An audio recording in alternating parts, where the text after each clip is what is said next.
Hi guys. Today we're going to talk about one-step equation solving.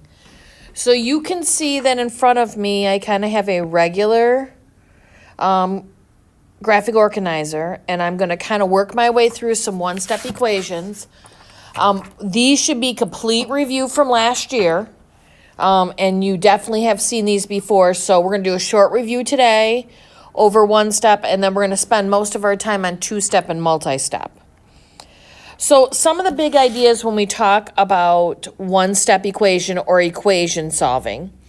One thing is that always as you're doing this, that you're trying to focus on getting the variable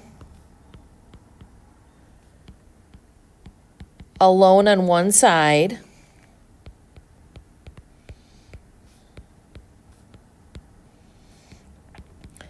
So basically you want to have your variable equal to some number. That's what you want to have happen at the end. So you're doing whatever you have to do to get that variable, whether it's x or something else by itself. The other piece that's kind of important for this is that you need to use opposite operations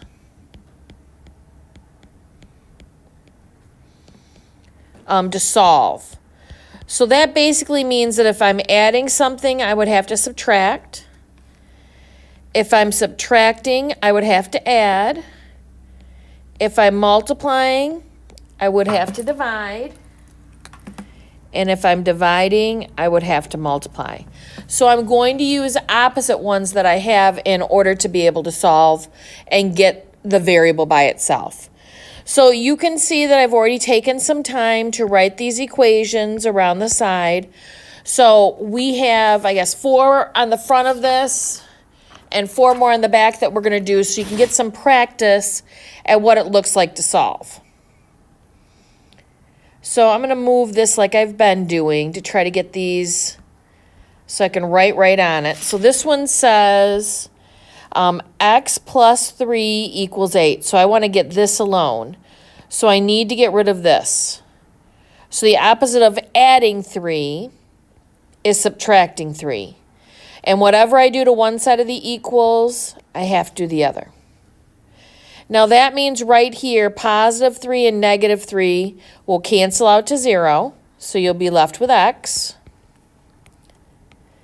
And 8 minus 3 will give you 5.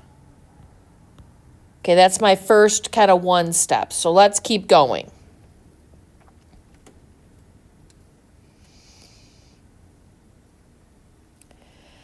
Okay, so this one says x minus 7 equals 15. So if I want an x alone, I've got to get rid of this. So the opposite of subtracting 7 is adding 7. And whatever I do to one side of the equal, I do to the other. So now here, if I have subtracting 7 and adding 7, those are going to be opposite. So they're going to cancel out to 0. And you'll have your x left. And then 15 plus 7 is going to be 22.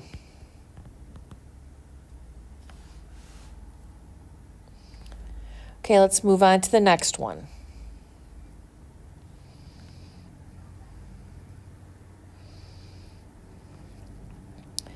So 3x equals 21. So when you see this written like that, that means 3 times x. So if I want to get x alone, I need to get rid of this. So the opposite of multiplying by 3 is dividing by 3.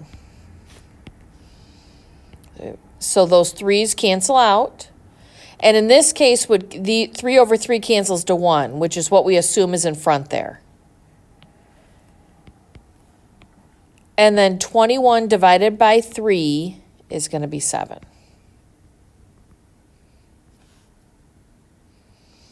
Okay, let's try one more that has to do with division.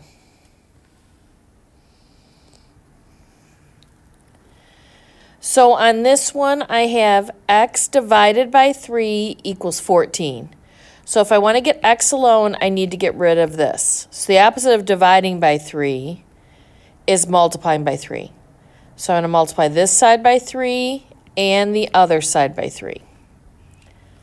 So right here, multiplying by 3 and dividing by 3 are opposites. So they will cancel down to 1 and be gone. Be left with x. And then 14 times 3 is going to be 42. So what we've done now on this organizer, let me zoom out and kind of turn this the way it's supposed to be. What we've done now on this organizer is I've basically done a problem that had to do with adding something, subtracting something, multiplying by something, and dividing by something. So you have all 4 examples of what it looks like with each of the operations. Okay, now let's do one more of each so we can kind of make sure that we're on the right track here. So this is going to go on the back. I have E, F, G, and H, so one more of each. It's still one-step equations, and we're still going to be focused only on solving. So if I look at E, I have x plus 15 equals 10. So if I want x alone, the opposite of adding 15 would be subtracting 15. So whatever I do to one side of the equals, I have to do to the other. So right here, adding 15 and subtracting 15, those cancel down to 0, and I'm left with x. 10 minus 15 is negative 5.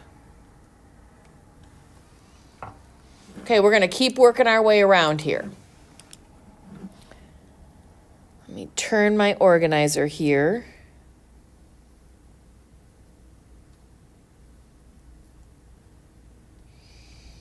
So I have W plus 12 equals 8. So if I want W alone, the opposite of subtracting 12 is adding 12. Whatever I do to one side of the equal, I have to do the other. So those cancel. So 8 plus 12 is going to be 20. Okay, 2 more left here.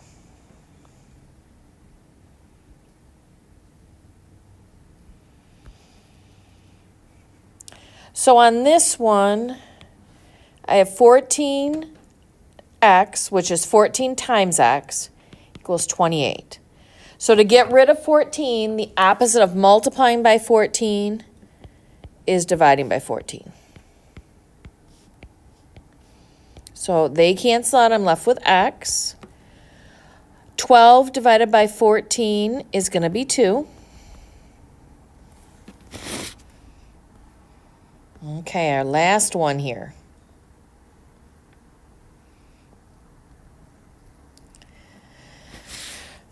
So I have p divided by 8 equals 7. So if I want to get p alone, the opposite of dividing by 8 is multiplying by 8.